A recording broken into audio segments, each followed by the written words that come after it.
अस्सलामुअलैकुम। अजीम न्यूज़ के साथ मैं हूं हुसनैन हैदर। यहाँ पर आपको एक अहम खबर से आगाह करें। जामिया उर्वतुल वुस्का के बानी सैयद मोहम्मद जवाद नकवी की सीनियर सहाफ़ियों से मुलाकात में आगा मोहम्मद जवाद नकवी ने जामिया उर्वतुल वुस्का के हवाला से गुफ्तगू की। बाद गुफ्तगू आगा मोहम्मद जवाद नकवी के हमरा जामिया का दौरा भी किया गया। मज़ीद जानते हैं नुमाइंदा अजीम न्यूज़ अली रज़ा से। जी अली रज़ा, तफसीलात से आगाह कीजिएगा।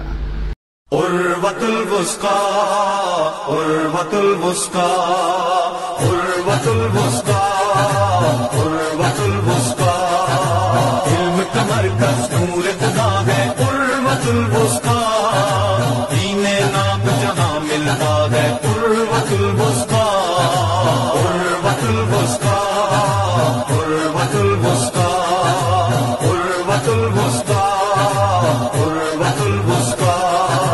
जी बिल्कुल, जामिया उर्वतुल वुस्का के सरबराह आगा सैयद जवाद नकवी की सीनियर सहाफ़ियों के साथ मुलाकात हुई, जिसमें जामिया उर्वतुल वुस्का के हवाला से बातचीत की गई। आगा सैयद जवाद नकवी ने तमाम सहाफ़ियों के साथ जामिया उर्वतुल वुस्का का दौरा किया।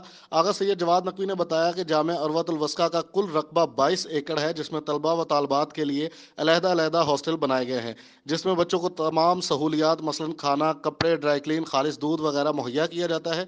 इस मौका पर तमाम सहाफ़ी, जिनमें सैयद ज़ाहिद हुसैन शाह, शहजाद अली शाह, वसीम अली हैदर, माजिद अली शाह, साजिद अली शाह, सज्जाद शाकर, नबील इम्तियाज़ और दीगर ने शिरकत की। आखिर पर मुल्क पाकिस्तान की तरक्की और फलाही के लिए दुआ भी की गई। जी बहुत शुक्रिया तफसीलात से आगाह करने का। मज़ीद खबरों और अपडेट्स के लिए देखते रहिए अजीम न्यूज़।